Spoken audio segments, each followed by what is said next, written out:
Hoje recebemos Andréa Ângelo, economista e especialista em inflação, e Frederico Nobre, o líder da equipe de research da Warren, para falar um pouco sobre o cenário do primeiro semestre econômico e as perspectivas para os próximos meses. É um prazer enorme estar aqui em Jaraguá e com vocês da OCP. Estou muito empolgada aqui para o nosso papo. Obrigada, Fred, aqui com o meu lado, nas dobradinhas aqui em Santa Catarina. E obrigada, Paula, prazer enorme te conhecer. Vamos começar falando então sobre a relação entre o real e o dólar nesse primeiro semestre. Como que vocês enxergam o que está acontecendo com a moeda nacional em relação ao mercado internacional? Legal. A moeda, né, quando a gente fala de dólar, ele traz uma sensibilidade muito grande para o brasileiro. Então, até para as questões pessoais de ir a viagens, até como os grandes empresários, né, que têm os seus custos e toda a sua pauta corporativa atrelada à moeda. Então, para falar um pouquinho, vamos voltar. A gente começou 2024 com o real a praticamente R$ 5. E agora a gente está hoje, né, em 5,70. Então, assim, é uma desvalorização muito grande da nossa moeda. E a que se atribui? Uma parte, quando a gente fala de dólar, a gente tem que atribuir uma parte aos Estados Unidos, né, para falar de dólar mesmo, e uma parte das coisas que são intrínsecas, que são do próprio Brasil.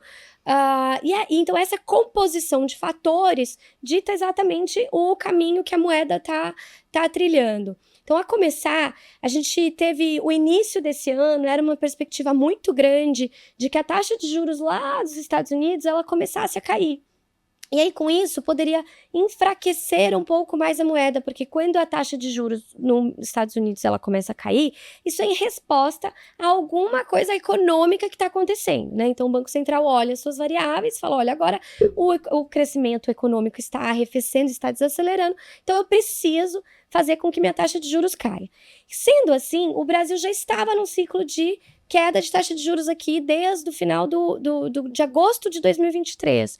Então, o que a gente atribui muito a um movimento que a gente fala de dólar no mundo é se a economia norte-americana ela tá forte ou não. Quando ela tá forte, que ela tá crescendo, que a economia dos Estados Unidos ela fechou 2023 crescendo mais de 4%. A perspectiva é de que ela continue crescendo em torno de 3% este ano.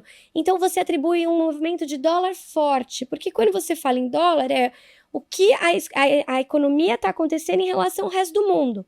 Então, a gente vê a Europa desacelerando, China desacelerando. Então, quem ganha nesse mundo é os Estados Unidos. Então, o dólar fica mais forte no mundo.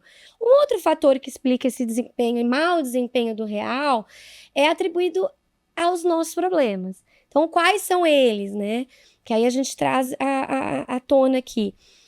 O desempenho das nossas contas públicas. Então, a gente tem um problema fiscal que é sabido, então os gastos do governo são bastante elevados, e aí você tem uma trajetória da dívida do Brasil crescendo. Então, isso justifica alguma coisa. E quando a gente vê que tem uma desconfiança do governo em relação a atingir metas fiscais, ou seja, arrumar a casa. Igual o orçamento da nossa casa. A gente vê que a gente precisa adequar as nossas despesas dadas às nossas receitas. Então, é a mesma coisa com o governo. Sendo isso um dos grandes problemas. E o outro problema que quando a gente traz para o Brasil, é quando a gente fala de política monetária, que a política monetária também interfere no desenrolar da moeda. E a política monetária aqui, há uma desconfiança se o Banco Central quer realmente atingir as metas de inflação. Então, dado tudo isso, os problemas internos que a gente tem aqui, de desconfiança do Banco Central, se ele vai levar a inflação para a meta, com a política fiscal, se a gente realmente vai fazer o dever de casa que é preciso ser feito, conter os gastos do governo, atingir as metas que ele mesmo se propôs. Isso justifica um tamanho do movimento dos R$ 5 para os 5,70. E o outro movimento é o movimento do dólar no mundo, que eu tentei explicar um pouquinho para vocês, falando que a economia norte-americana está muito bem, está crescendo bastante, e quando a gente olha para o resto do mundo, Europa e China, eles não estão entregando crescimento que poderia competir, né, com a principal moeda, que é o dólar. E acho que tem um ponto aqui que vale a pena a gente comentar também, é que como a Andrea trouxe, né, e acho que é sabido por todo mundo essa questão do câmbio. E acho que o câmbio talvez seja a variável que os não economistas mais olham, né? Todo mundo acaba acompanhando um pouco essa dinâmica do dólar em relação ao real, porque impacta o nosso dia a dia. Acho até que tem um gancho legal para a gente explorar aqui depois a parte de inflação, que a Andrea vai saber falar melhor aqui, mas assim, quando a gente olha para a performance das moedas emergentes ao longo desse ano, pelo menos até aqui, o real ele apresenta a pior performance. Então, não claro que o fator queda de juros nos Estados Unidos tem um peso, isso afeta todos os mercados no mundo, mas o nosso dever de casa não sendo feito da forma correta, a gente postergando e colocando um pouco da poeira embaixo do tapete, acaba que isso contribui também para a performance do real ter sido pior do que outras moedas, como por exemplo o peso mexicano e até mesmo o peso argentino, né, em comparação até a outros mercados emergentes. Eu trouxe aqui 2 exemplos, mas o Brasil, pelo menos até aqui, apresenta a pior performance em termos de câmbio. E aí uma parte disso é atribuída ao diferencial de juros, que diminuiu, né? A gente tinha uma taxa de juros no Brasil no ano passado bem mais alta do que a taxa de juros nos Estados Unidos. Os Estados Unidos continuou subindo os juros e a gente começou a cair aqui. Os Estados Unidos não começou a cortar juros ainda. Então esse diferencial de juros é um fator. O outro fator, ele é justamente que explica essa diferença do Brasil versus outros mercados emergentes. E aí, André, eu acho que a gente comenta bastante aqui sobre câmbio e isso impacta o nosso dia a dia, mas principalmente pelas expectativas de inflação, né? E, inclusive, essa semana a gente teve, não sei se pode falar essa semana, né, que o pessoal vai assistir depois, mas a gente teve agora a reunião do Copom, onde foi mantida a taxa de juros em 10,5%, e um dos argumentos novos que o Comitê de Política Monetária trouxe nessa reunião do final de julho foi justamente a questão cambial. Então, isso foi apontado como Banco Central como um fator de risco, porque quando a gente tem o câmbio mais elevado, isso impacta as expectativas de inflação, na medida que os itens importados que chegam aqui no Brasil ficam mais caros, né, e acabam impactando aí o nosso bolso, o seu bolso que está assistindo aí nossa entrevista aqui. E o que a gente pode esperar da relação do dólar com o real para os próximos meses? Pensando também um pouco nessa questão do cenário global. Olha, eu acho que, em primeiro lugar, assim, acho que cabe um parênteses aqui, né? Acho que a André vai concordar comigo que a gente falar sobre projeção de câmbio é um verdadeiro cemitério aqui dos economistas, né? Provavelmente, se a gente tentar cravar um valor aqui, nunca mais vão chamar a gente para voltar aqui no OCP. Com certeza, eu concordo com o Fred, gente. A taxa de câmbio ela serviu para humilhar os economistas, já dizia, né?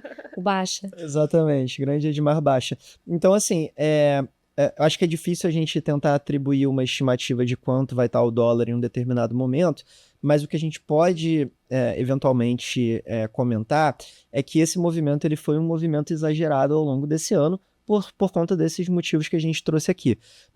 E o Brasil fazendo o dever de casa no aspecto fiscal e a gente vendo a curva de juros, os juros dos Estados Unidos baixarem, o que já parece ser o cenário base a partir de setembro desse ano, isso tende a contribuir para um real um pouco mais forte, né, para a gente minimizar essa underperformance em relação aos outros mercados emergentes e em relação ao dólar, né, pensando no dólar como uma moeda não só comparada ao real, mas com outros mercados também. Então, tem esses 2 fatores, né, os juros baixando lá fora e a gente fazendo o dever de casa aqui no fiscal. Acredito que se a gente conseguir se esse sendo o cenário base, né, a gente tende a ter um câmbio menos depreciado do que está hoje.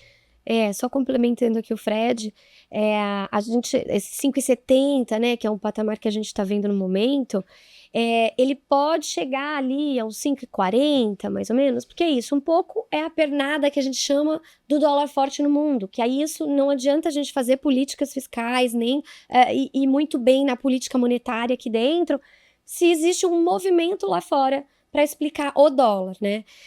Então o real fica um pouco refém de qualquer coisa. Aí essa outra parte que é a nossa grande expectativa, o nosso maior risco que a gente vê, que é de política fiscal. É o governo colocando a mão na consciência, vamos arrumar a casa, vamos colocar tudo em ordem, e a política monetária atingindo. Porque uma coisa que os investidores lá de fora, eles decidem, né, para onde eles vão. Se eles vão vir para o Brasil, e aí por isso que é fluxo de dólar mesmo, é entrada de moeda aqui dentro que faz mexer a nossa taxa de câmbio. E trazendo isso para cá, o que o investidor vai pensar? Qual que é o meu custo de oportunidade de estar no Brasil e de estar lá fora, na maior economia do mundo, e que é o que a gente chama, né, que a gente usa uma expressão no mercado financeiro, que é safe haven, né, que é a economia mais estável, né, e forte ali. E a diferença é, a gente pensa, aqui dentro o investidor ele vai vir com o dinheiro em reais e ganhar 6,4%, por exemplo, que é o que ele vai ganhar num título atrelado, descontado da inflação. Aí, quando ele olha lá fora, se a taxa de juros realmente lá fora começar a cair nos Estados Unidos, chegar a 4%, ele vai ganhar 4% em dólar. Então, a conta dele é um pouco essa de custo de oportunidade, sabe? Então, ou ele vem para cá e traz o fluxo, você tem uma oferta maior de dólar, então aí faz a taxa de câmbio cair, ou ele fala, não, no Brasil ainda não vou, aí eu vou ver meus pares, que foi o que o Fred trouxe, né? Então, eu vou ver o México, eu vou ver o peso colombiano, eu vou ver a moeda da África do Sul, e vou decidir para onde eu vou, onde que a casa tá mais arrumada. Tá? Então é um pouco essa a escolha aí de Sofia que o investidor estrangeiro tem. Como vocês enxergam as movimentações do Banco Central para realmente arrumar a casa, como vocês dizem, para que a gente possa respirar um pouquinho mais aliviado e ter aí uma taxa mais tranquila? O Banco Central, na última reunião de julho, no dia 31, ele optou por manter a taxa de juros em 10,5%. Isso não foi a novidade, tá? Mas ele traz alguns ingredientes na comunicação dele. E nessa comunicação, ele trouxe uma preocupação muito grande com a moeda. Por quê?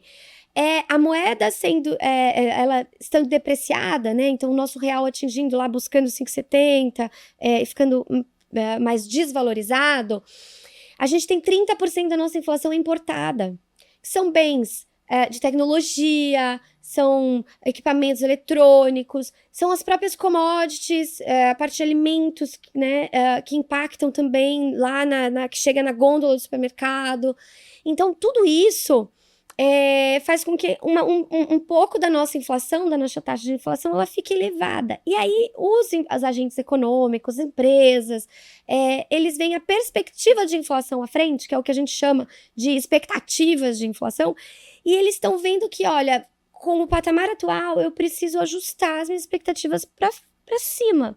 Então, o que talvez no início desse ano a gente previa que a inflação desse ano e do próximo ficasse abaixo de 4%, agora a gente vê que isso acabou. É entre 4% e 4,5%. E aí, com isso, o Banco Central, olha, a minha meta é 3% de inflação. Então, o que eu tenho que fazer com a taxa de juros para com que a inflação volte para o centro da meta, que é o meu mandato? Então, Então, o Banco Central trouxe esse comunicado que é um pouco mais duro, ele preocupado com o movimento das expectativas de inflação, que para ele é muito relevante. E com isso, ele, olha, eu agora preciso ficar quieto. Então, eu vou deixar a taxa de juros que ela está em 10,5%, que a última queda foi há 2 meses atrás, há 2 reuniões anteriores. Eu vou deixar ela parada em 10,5%. Aí eu vou ver o que vai acontecer com o Banco Central lá dos Estados Unidos, para ver esse diferencial de juros que o Fred comentou com vocês, que atinge bastante a nossa taxa de câmbio aqui, e as expectativas de inflação. Então, para ver se o dólar se acomoda num patamar um pouco mais tranquilo, né? Fique um pouco mais apreciado, as expectativas de inflação volte ou caminhe mais perto dos 3,5%, aí eu posso ver o que eu vou fazer. Eu posso ver se eu vou continuar com o ciclo de afrouxamento, né? De queda de juros. Então, em resumo, assim, acho que o que a gente está vendo é o Banco Central estacionando nesse momento, né? Até quando vai ficar estacionado? Acho que essa é a pergunta de $1 milhão que a gente gostaria de saber responder aqui agora. Na nossa visão, você tem principalmente esses 2 fatores sendo levados em consideração, a questão do câmbio que impacta nas expectativas de inflação, que consequentemente impacta no modelo do Banco Central para atingir essa meta de 3%, e o nosso aspecto fiscal também, porque quando a gente está gastando mais, quando o governo ele gasta mais, isso também gera inflação, também traz expectativas adicionais nesse sentido. Então, olhando para essa dinâmica, o mais sensato nesse momento por parte do Banco Central é realmente manter a taxa de juros inalterada. Por mais que exista uma certa pressão por parte do governo de que o Banco Central acelerasse nesses cortes de juros. Mas você vê que um ponto muito relevante que a gente conquistou ao longo dos últimos anos foi justamente a independência do Banco Central. Então hoje a gente tem um Banco Central que tem mandatos alternados, o governo ele elege 2 diretores por ano, e isso de certa forma consegue trazer uma blindagem para o Banco Central, né? Não nesse governo de agora, mas com todos os governos que estão por vir, para que essa interferência ela seja minimizada e o Banco Central atue num posicionamento técnico, né? Claro que existe uma certa desconfiança hoje em relação às próximas indicações do Banco Central. Então o mercado se preocupa com isso. Isso é hoje um fator de risco, né? Só que, pelo menos o posicionamento que a gente viu nas últimas reuniões foi um posicionamento muito condizente com o arcabouço técnico que vem sendo observado por nós, economistas. E lógico que ninguém aqui gosta de juros altos. A gente não quer juros altos. A gente tem algo circunstancial hoje, no momento, no Brasil, por conta de todos esses fatores que a gente trouxe aqui.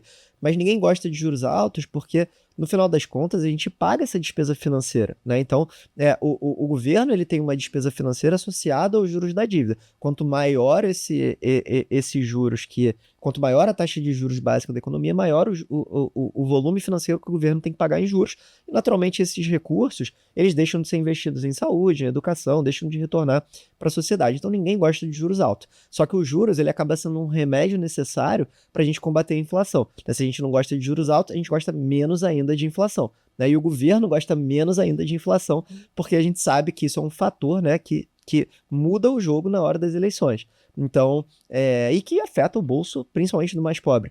Então, aqui acho que cabe esse parênteses de que ninguém gosta de juros altos, nem o Banco Central, mas é um remédio necessário para a gente conseguir navegar ao longo do ciclo econômico. Como aquela história, né? O pior com ele, né? Ruim com ele, pior sem ele. E como que vocês enxergam o comportamento do mercado financeiro em vista a essas atitudes que estão acontecendo agora? A Faria Lima, né? Todos falam lá em São Paulo. A Faria Lima, ela tá muito... A gente costuma falar uns jargões de mercado aqui, mas tá muito machucada, que a gente fala. O Leblon também, tá? O Leblon também. Puxando a sardinha pro Rio. Vamos de Rio a São Paulo e passando por Jaraguá. Então, eles estão muito machucados. O que a gente quer dizer com isso, né? Existe, assim, eu costumo dizer que é muito poliana a gente pensar que um governo mais à esquerda, ele poderia vir com uma bandeira que traz corte de gastos. Então, é até um pouco fora de dogma deles, né? Assim, tem uma parte conceitual ali que não encaixa. E eu acho que o investidor, né, que eu brinquei, a Faria Lima, eles entendem isso, entendemos isso, mas a gente errou. Assim, a Faria Lima errou nas previsões, nas expectativas do que ia acontecer. Porque quando começou o governo, por mais que não esperássemos um corte de gastos, veio uma regra fiscal, né? Que foi o arcabouço fiscal e que foi votado e passou pelo Congresso e aprovado. E isso trouxe uma certa resistência a qualquer tipo de piora de mercado o ano passado, né? Então a expectativa era que piorasse muito, que o governo não fosse conseguir aprovar um arcabouço, ter uma regra. Há, óbvio, uma desconfiança muito grande por agora se vai entregar o que ele mesmo se propôs, né? Mas o mercado financeiro tem esse... não dá para ser poliana achar que um governo mais à esquerda vai entrar com uma bandeira que eu vou cortar gastos. Não, o governo à esquerda, olha, eu vou fazer um ajuste mais pelo lado da receita. Então eu vou colocar mais impostos. Ao mesmo tempo, tá muito mais difícil do que eles mesmos se propuseram a entregar as metas do arcabouço fiscal. E com isso você vai elevando o que a gente chama de prêmio de risco. vai ficando cada vez mais arriscado estar aqui dentro, então o investidor cobra um prêmio, né, um custo maior para estar aqui. Por quê? E se a gente não realmente cumprir as regras que a gente se propôs, o governo vai alterar a meta ou ele vai ter a regra? Então, discutiu-se muito isso no início do ano, ali, no meados do segundo trimestre, e foi isso que piorou a taxa de câmbio. Então, o termômetro câmbio é o que dita o mercado financeiro ali, sabe? Então, o é o que a gente aqui, nós, telespectadores, consumidores, a sociedade vai olhar. Então, realmente, se há uma depreciação muito grande da taxa de câmbio, que foi o nosso início de conversa aqui, é isso, o mercado financeiro está colocando que os prêmios de riscos para extraírem aqui, eles são mais elevados. Então, quando a gente pega o câmbio, ele vai estar mais depreciado. Lá no mercado financeiro, a gente olha muito com as expectativas de juros, da curva de juros lá na frente. Então, quanto que a gente acha que daqui a 10 anos os juros do Brasil vai estar, né? E tá um prêmio muito elevado, ou seja, você está querendo ficar aqui, mas está difícil ficar aqui investindo no Brasil. E acho que se a gente fizer esse zoom out e lembrar do que aconteceu em 2023, em 2023 tiveram dois eventos ali que foram bem relevantes para a performance do mercado financeiro como um todo. Primeiro foi o arcabouço fiscal, que a Andrea trouxe aqui muito bem e que foi uma regra crível, né? Não era uma regra nota 10, acho que todo o mercado tinha críticas para o arcabouço fiscal, mas ainda assim era uma regra, né? E você ter uma regra é melhor do que você não ter regra nenhuma. Então acho que o mercado absorveu bem o fator arcabouço fiscal, que ocorreu, se eu não me engano, ali em maio de 2023, né? E a partir daí, assim, você teve um respiro nos ativos de risco aqui no Brasil, mas ainda um cenário um pouco conturbado. Os esforços do governo, nesse sentido, foram muito mais no âmbito da receita. Então, a gente tinha, sim, como explorar aumentos de receita, né? Desonerações, né? Tem até parte das empresas de commodities, né? E alguns setores que tinham alguns benefícios, você vai lá e ataca esses setores. Teve o lance das comprinhas de $50, que gerou uma polêmica danada. Enfim, então, tiveram várias iniciativas nessa linha, mas eu acho que chega um determinado ponto que o mercado começa a se questionar, poxa, mas eu não tenho mais de onde tirar receita, né? A gente já tem uma das maiores taxas de impostos do mundo, né? Tá rodando em torno de 32%, 33% do PIB.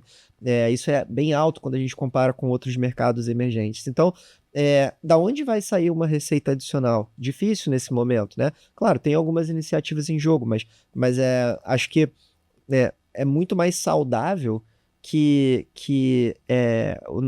as metas elas sejam atingidas por um corte de despesas do que por um aumento de receita, porque isso tem um teto, né? Você não consegue aumentar a receita indefinidamente. É claro que também você tem um limite de corte, mas acho que todo mundo vai concordar que a gente tem uma certa gordura aqui no Brasil para cortar. Então, eu acho que é mais ou menos por aí. O governo ele entregou bem o lado da receita e não entregou o lado da despesa. Então, hoje a gente está num momento que não tem mais o que fazer aqui do lado da receita, e agora para a gente conseguir entregar as metas, a gente vai ter que atacar o lado da despesa. E eu acho que essa é a grande dúvida, né? Porque quando você coloca uma meta na mesa, você diz que vai fazer A mais B mais C, e você não consegue entregar aquilo que foi feito, isso gera uma crise de confiança e de credibilidade. Então, no mercado financeiro, tudo é baseado em expectativas e em credibilidade. Do momento que você perde essa credibilidade, para você conquistar de novo, é um certo sufoco, e isso afeta naturalmente o preço dos ativos de risco, principalmente. Então, acho que esse é um pouco da tônica. E fora isso, assim, acho que além da questão doméstica, olhando para o mercado financeiro, o Brasil ele não é uma ilha. Então a gente precisa também levar em consideração o que está acontecendo lá fora. Se a gente for lembrar do que aconteceu na Bolsa de Valores aqui no Brasil em novembro, dezembro, foram os meses que, em 2023, a gente teve uma performance muito positiva, e isso acabou trazendo um resultado para o investidor que estava alocado, né? Mas os outros meses foram meses ruins, né? Ao longo do ano de 2023. Foram 2 meses que sustentaram o resultado do ano inteiro. Por quê? Porque no início do mês de novembro, a gente teve dados mais positivos dos Estados Unidos que sustentaram, na época, uma visão por parte do mercado de que a gente teria corte de juros nos Estados Unidos já no primeiro semestre desse ano de 2024. Não foi isso que aconteceu. né? Então, o mercado ele tinha uma visão talvez um pouco mais otimista em relação ao ciclo de juros lá fora. Isso acabou contribuindo também para uma performance positiva da Bolsa aqui nos meses de novembro e dezembro. O que aconteceu no início de 2024? Opa, não é nada disso. Então, aquele dado que veio positivo de inflação lá fora foi talvez um respiro, mas aí depois a gente começou a ver de novo dados fortes acima do esperado, né? Não só de inflação, como também no mercado de trabalho. Nos Estados Unidos continua muito aquecido, as expectativas mudaram. Então, se no final de 2023 o mercado achava que teriam talvez 7 cortes de juros nos Estados Unidos em 2024 ao longo desse ano, essas expectativas elas foram por água abaixo, e hoje a gente está discutindo o primeiro corte de juros em setembro nos Estados Unidos. Então, tudo bem, a gente vai ter a reunião de setembro, depois vai ter mais 2 reuniões do FONC, que é o Comitê de Política Econômica dos Estados Unidos. A gente pode até ter 3 cortes de juros esse ano, né? O mercado já está apostando as fichas nisso. Mas é muito diferente do que a gente tinha no final do ano passado. Então, se você colocar esses 2 fatores em perspectiva, né, tanto a questão de ciclo de juros lá fora, como a questão fiscal do Brasil, eu diria que esses são os 2 principais fatores que vêm afetando a performance dos ativos de risco aqui no Brasil. Então, o que a gente está vendo hoje no mercado financeiro, em 2024? Uma bolsa underperformando as demais bolsas globais, com performance negativa no ano até aqui. A gente está vendo a taxa de juros real abrindo consideravelmente, e quando a gente fala que a taxa de juros real está abrindo, é basicamente os investidores exigindo um retorno maior, né? Então, a gente vê hoje títulos do governo pagando inflação em mais 6%, 6,2%, 6,3%, 6,4%, dependendo do vencimento, né? Então, o que isso implica? Implica que, olha, se eu deixar o meu dinheiro na mão do governo, né, em títulos públicos que seriam possivelmente os ativos mais seguros que a gente tem aqui no Brasil, né? Pensando no âmbito do investidor doméstico, eu vou render inflação e mais 6,5%. Eu ganho 6 a 6,5% de juro real. Então, isso é um negócio que nos parece um pouco exagerado, né? Mas é uma consequência dessas, que é uma consequência de tudo aquilo que a gente está vivendo aqui, esse risco maior, mais elevado do que a gente tinha anteriormente. Mas, ao mesmo tempo, isso soa como uma oportunidade para a gente, né? E aí, já puxando o gancho aqui um pouco do que a gente vem fazendo na Warren, nos portfólios, nas carteiras administradas nos nossos fundos, a gente tem aproveitado esse momento para ampliar a nossa exposição a ativos indexados à inflação com essa taxa de juro real acima de 6%, né? Então, esse IPCA mais 6% é um negócio que não acontece toda hora, e quando acontece, na minha visão, acho que a gente tem que aproveitar. E, Fred, aconteceu a última vez na Dilma, né? Exatamente. No governo passado. E realmente, assim, foi um patamar elevadíssimo, é o patamar que a gente já tá chegando, tá ali. E aí são isso, as oportunidades. E a Warren vem muito para este lado. Então, a gente lá né, tem essa troca de cenário, do que a gente tá vendo lá, e essa adequação muito grande por parte da área que o Fred toca, para a gente realmente alocar as melhores oportunidades para os clientes, né? Então, olhando esse contexto todo que a gente tentou trazer aqui, de mundo, de dólar, de ativos, dos riscos. Eu costumo dizer que a gente gosta muito de seguir uma abordagem de alocação top-down, né? Então, a André aqui vai estar olhando para a inflação, vão ter outros especialistas olhando para câmbio, para o fiscal, para juros, né?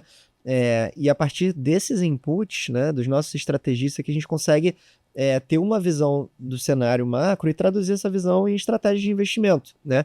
Que acho que o ponto principal aqui que a gente tenta fazer no nosso dia a dia, na alocação, nos portfólios, é justamente entender o cenário macro, o contexto macro, para tentar entender quais são os setores que podem performar melhor, quais são as classes de ativos que tendem a andar bem, aonde você tem oportunidade. Então, mais do que tentar acertar o momento certo, o preço exato de entrar num determinado ativo, ou qual vai ser a próxima VEG, a próxima Magalu, o que a gente quer aqui é justamente endereçar o contexto todo da economia e traduzir isso através de estratégias bem-sucedidas para o investidor.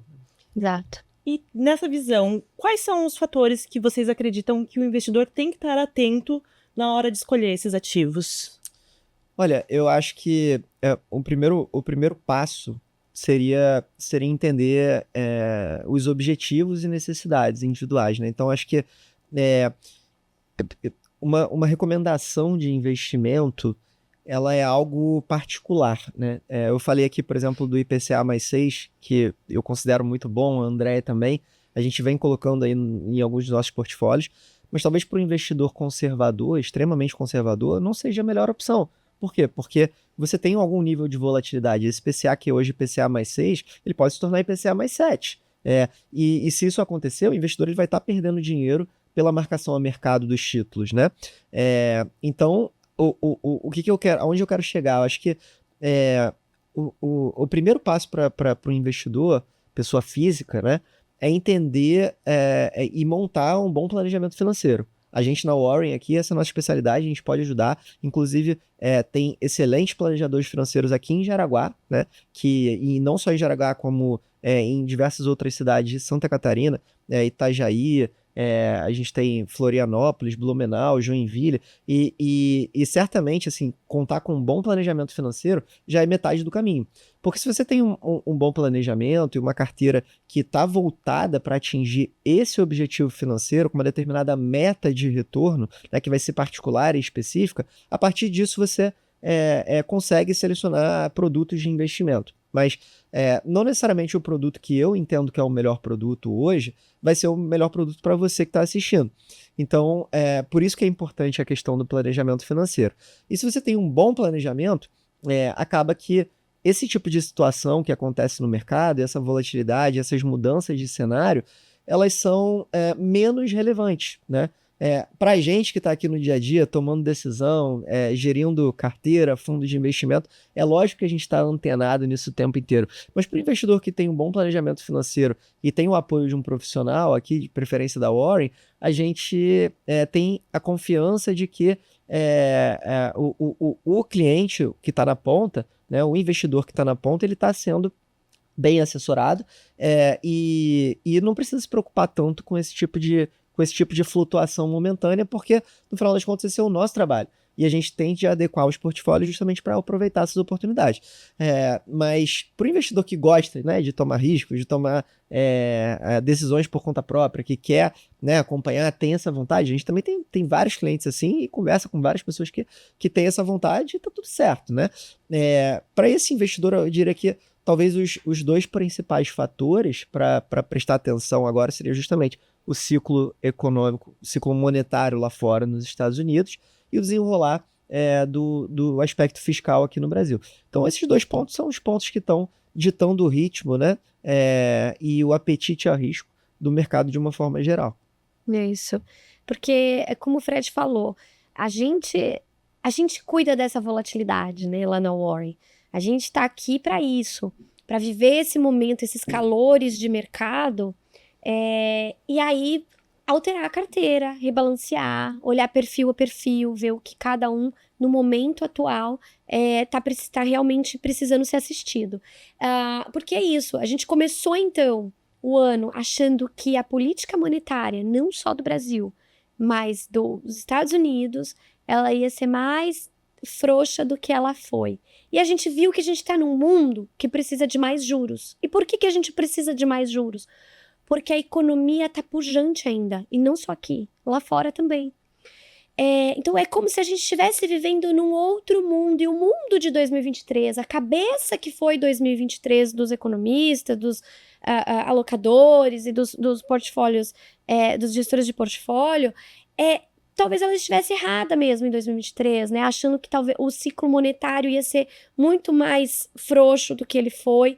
Mas o mundo normal me parece mais atual, agora me parece o mais correto. A gente precisa de mais juros, então não é que a gente vai deixar de cair a taxa Selic de 10,5%, ou os Estados Unidos vai ficar para sempre com 5,5% de juros, não é isso. Mas talvez a gente fique com um nível mais elevado por mais tempo, e aquele nível de 8,5%, 9% de Selic, a gente vai demorar mais para atingir. Porque a gente precisa primeiro fazer o dever de casa nesse mundo que é de dólar forte, é de Estados Unidos crescendo, Estados Unidos também vai precisar um pouquinho mais de juros do que era esperado antes. Mas essa volatilidade aí que a gente conversou bastante, é por isso que a Warren aqui a gente existe, né? A gente tá aí para viver isso, ponderar certinho, fazer os rebalanceamentos de carteiras e trazer isso para os nossos clientes da melhor forma. E assim, eu acho que se a gente for pegar o que aconteceu agora nesses últimos anos, eu acho que até fazendo um zoom out um pouco maior e lembrando do que aconteceu no pós-pandemia, a gente está vivendo um ciclo, nesses últimos 4 anos, que é algo completamente novo. Assim, eu acho que em muitas ocasiões a gente tentou explicar o que estava acontecendo através de eventos do passado, através de outros ciclos econômicos, e as explicações elas foram frustradas, porque o mundo mudou depois da pandemia, né? Logo, assim, todo mundo ficou em casa, a gente viu um aumento de preços muito elevado, principalmente puxado ali pelos setores industriais, bens duráveis e etc, né? Então, na época da pandemia, quem foi que não comprou um eletrodoméstico novo, né? Mudou alguma coisa na casa, comprou, enfim... Até pelo home office, né? Equipar a casa com computadores, câmeras. Exatamente. Então, assim, o preço desses itens aumentou muito. E aí, depois, num segundo momento, quando a economia ela voltou a reabrir, você teve o setor de serviços muito pujante, né? E aí essa lógica se inverteu. Os bens industriais caem, os serviços eles sobem. Isso causou uma mudança no equilíbrio, né? E a gente ficou muito tempo tentando entender isso. E a inflação, ela no mundo inteiro, ela atingiu níveis altos. Os bancos centrais do mundo inteiro tiveram que subir juros. E em algum momento a gente pensou assim, olha, mas tá bom, então uma hora esses juros eles vão começar a cair. Só que acabou que demorou um pouco mais do que o mercado estava esperando para os juros de fato começarem a cair, né? E muito disso porque depois da pandemia, o mercado de trabalho ele também ficou muito aquecido. Então, hoje aqui no Brasil, por mais que a gente esteja falando de uns juros acima da média, a gente está com um desemprego muito abaixo da média histórica, né? 6,9%. Nunca antes da nossa história. Pois é. Então assim, a gente tá vivendo um cenário de juros acima da média, elevado, com desemprego baixo. Assim, eu não lembro de um cenário parecido com esse, onde a gente já tenha vivido algo parecido. E nos Estados Unidos, chegou um determinado momento no ano passado, onde você tinha 2 vezes mais vagas em aberto do que pessoas procurando emprego. E assim, por mais que isso possa parecer bom, né, tem emprego de sobra, isso gera uma perda de produtividade. Porque, vamos supor aqui que você que está em casa tem o seu emprego, né? Só que tem tanta vaga disponível em aberto que alguém daqui a pouco te chama pagando um salário maior.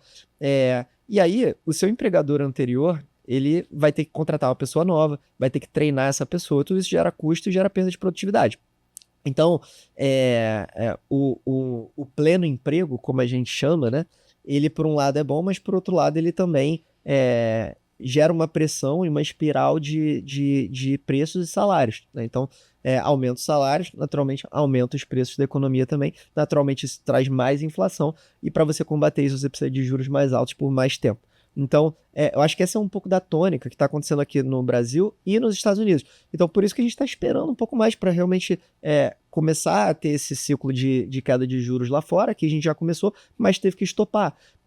A gente entende que em algum momento pode voltar a cair juros aqui no Brasil, mas ainda falta a gente conseguir ter um pouco mais de previsibilidade nesses aspectos. E dentro desse contexto todo, o Brasil está crescendo 3%, né? Cresceu 3% agora em 2023. É verdade que uma boa parte desse crescimento veio do agro, né? O agro foi muito pujante, a gente teve uma safra recorde, teve preços de commodities mais elevados, então isso tudo contribuiu em 2023. Para 2024 já vai ser uma outra lógica. Para 2024...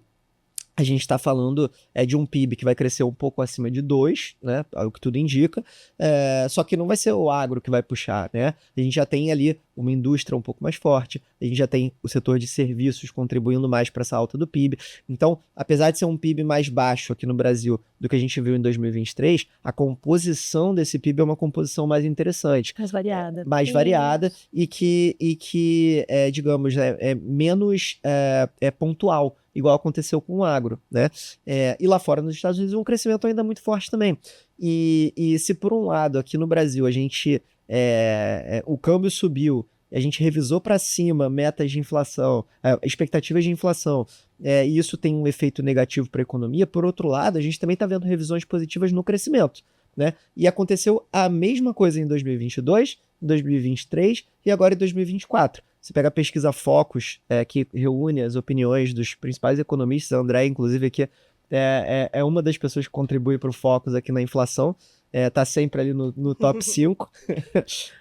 Mas quando a gente olha para o Focus, para a pesquisa dos economistas, e vê a evolução da linha do crescimento do PIB, em 2022, o mercado no início do ano achava que a gente ia crescer 1, a gente cresceu mais que o dobro. Em 2022, a projeção até abril, maio também estava em torno de 1%, a gente cresceu 3%.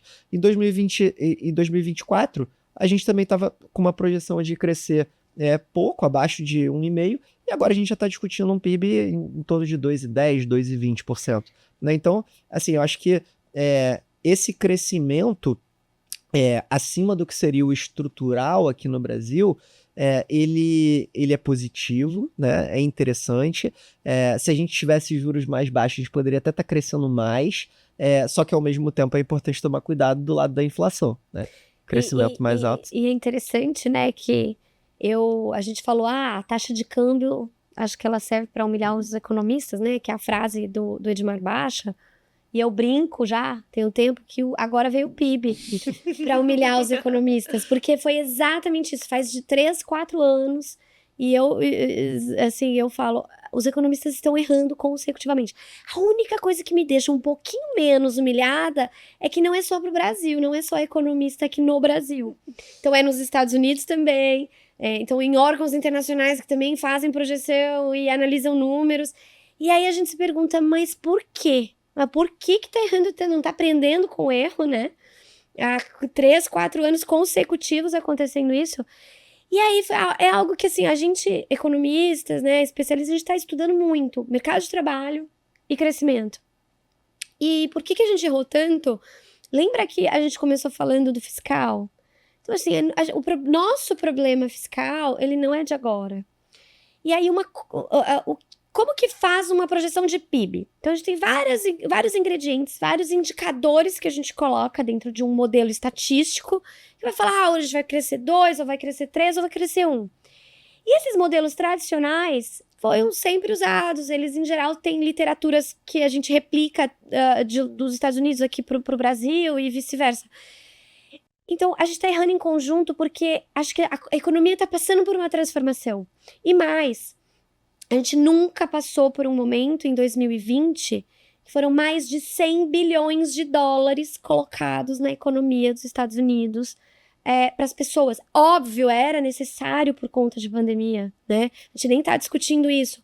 Mas foi muita coisa em conjunto. Foi lá, foi na Europa, foi aqui. Então, aqui a gente não lembra de todos os auxílios que tivemos que aumentar, as bolsas famílias, o auxílio caminhoneiro, o auxílio emergencial, exatamente.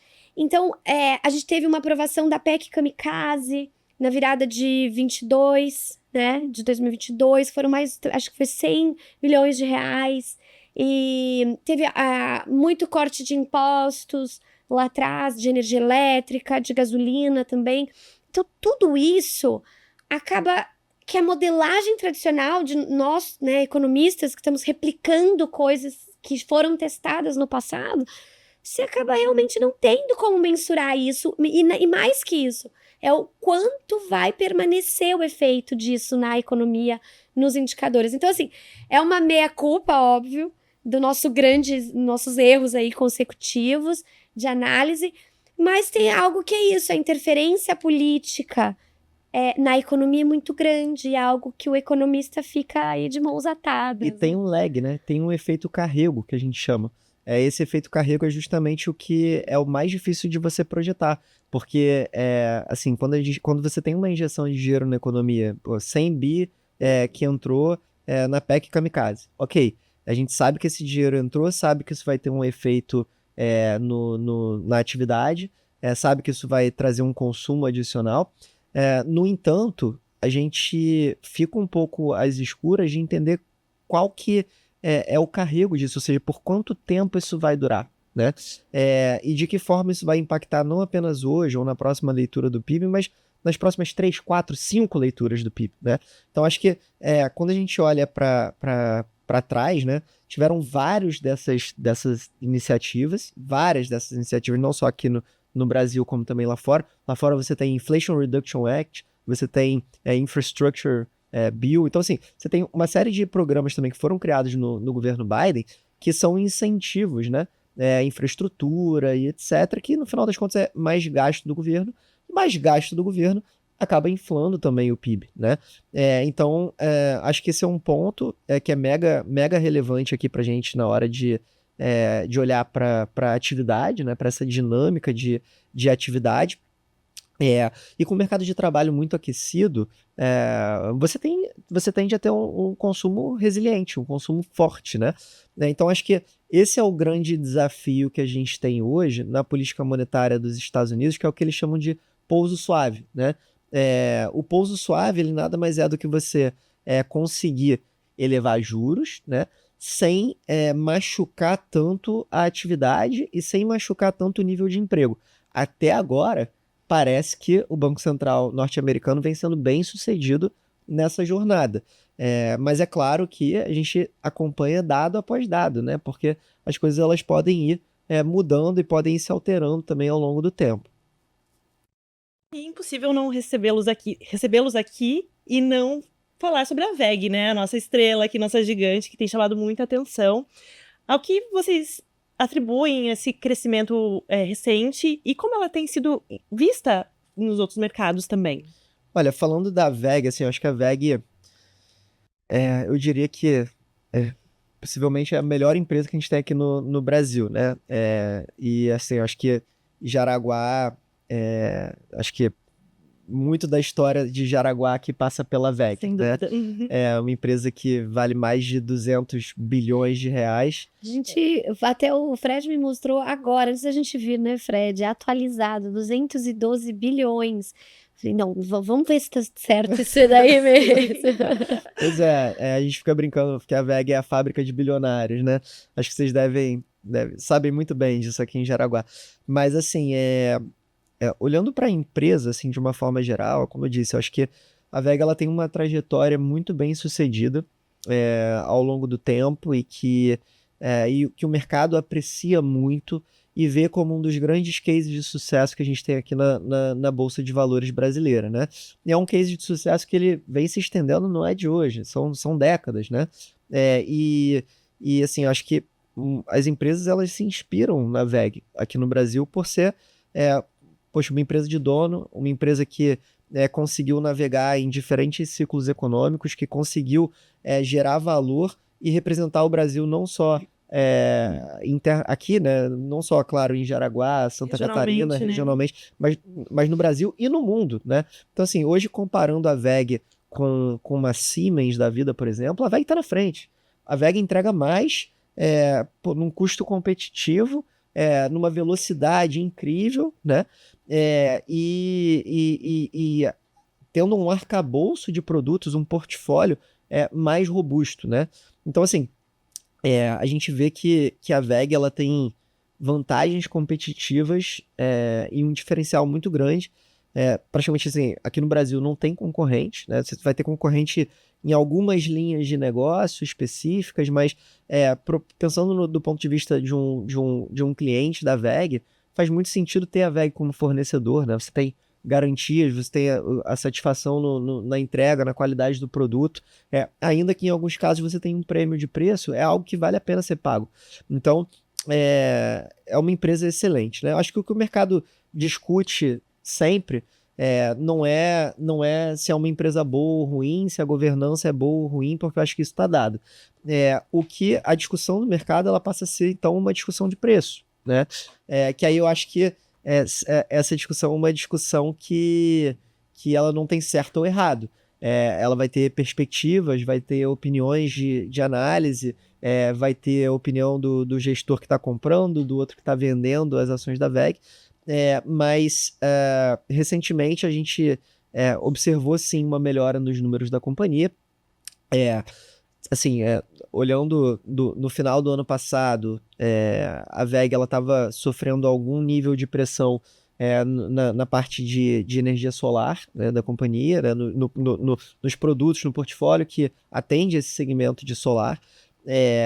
E foi algo que não foi exclusivo da WEG, foi algo que afetou a indústria, o mundo inteiro, né?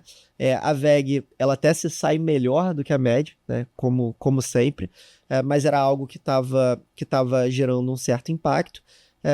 E aí esse ano, assim, acho que a WEG, esse segmento, ele melhorou. A gente está vendo uma demanda muito forte na parte de transmissão e distribuição, que acho que fortalece também essa dinâmica para a empresa. Os outros segmentos indo bem, o mercado externo indo bem, o dólar mais alto também contribui nesse sentido, porque a WEG tem uma boa parcela da receita que vem de fora, né? E acho que no momento onde você tem todas essas incertezas, a WEG, para os investidores de ações, acaba sendo uma espécie de porto seguro, né?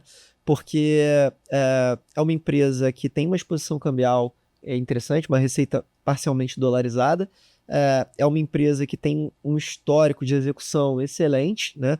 Uma boa governança, e que o mercado considera como um player ali, que é um player resiliente, né? No momento adverso. Então, acho que esses fatores contribuem positivamente. E tem outros dois aspectos que eu acho que são mais pontuais aqui de momento, que é o seguinte: acho que primeiro são os números, né, que a empresa ela vem apresentando nesses primeiros 2 trimestres de 2024. Né? Então,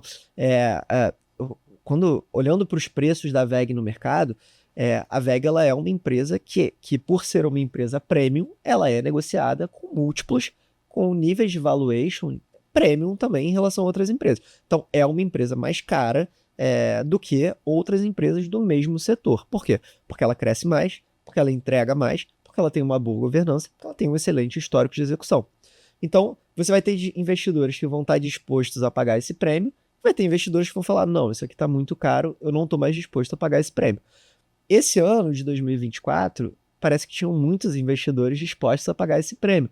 Não à toa que a ação ela teve uma excelente performance. E olhando em termos de posicionamento dos investidores, a WEG ela vem sendo um trade, né, muito crowded, né? A gente chama assim, mas é como se você tem muitos players, né? É um trade consensual, digamos, ao longo desse ano. E eu acho que os dois motivos que justificam isso agora são um crescimento acima do esperado. Então o mercado olha para a WEG e fala: pô, existe uma certa dúvida se a WEG ela vai continuar crescendo 2 dígitos todo ano, igual ela crescia 10, 15 anos atrás, né?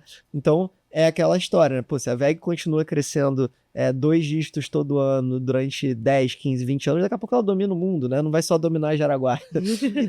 Então assim, No Brasil. existe esse questionamento, mas pelo menos até agora, em 2024, a WEG vem superando as expectativas do mercado e crescendo 2 dígitos e crescendo mais, entregando boas margens, até mesmo acima do que estava sendo projetado pelos analistas, por nós, inclusive. E aí eu acho que o segundo ponto que vale a pena da gente mencionar também é que agora, recentemente, né, olhando nesses últimos 2, 3 meses, tiveram várias casas, né, que olharam para a WEG como um player que poderia entregar bons resultados, né, agora olhando os trimestres daqui para frente, em termos de margens, em termos de volume, etc., por conta de uma demanda pujante lá de fora, dos Estados Unidos, né, principalmente no segmento de GTD, geração, transmissão e distribuição. A WEG ela fez uma aquisição recente da Regal, que também foi que também trouxe uma certa incerteza no mercado em relação às margens dessa empresa adquirida. E agora, já nos primeiros resultados, a WEG já trouxe números muito positivos e acima do que o mercado estava enxergando também. Então, acho que a capacidade de execução da empresa, né, surpreende até mesmo os analistas mais otimistas. E isso faz com que as ações elas tenham uma valorização, né? Então, assim como a gente olha aqui para a inflação, fala de expectativas, câmbio, etc., para as ações é a mesma coisa. Então, no longo prazo, o preço das ações ele segue os resultados. Então, a empresa que tem bons resultados, que tem resultados acima do esperado, tende a ter as suas ações também mais valorizadas. Certo. Agradecemos muito a presença, então, de Frederico Nobre, Andrea Ângelo, e lembramos que a Warren tem um escritório aqui em Jaraguá do Sul, que fica no edifício Blue Chip. Acompanhe as novidades nas nossas redes sociais.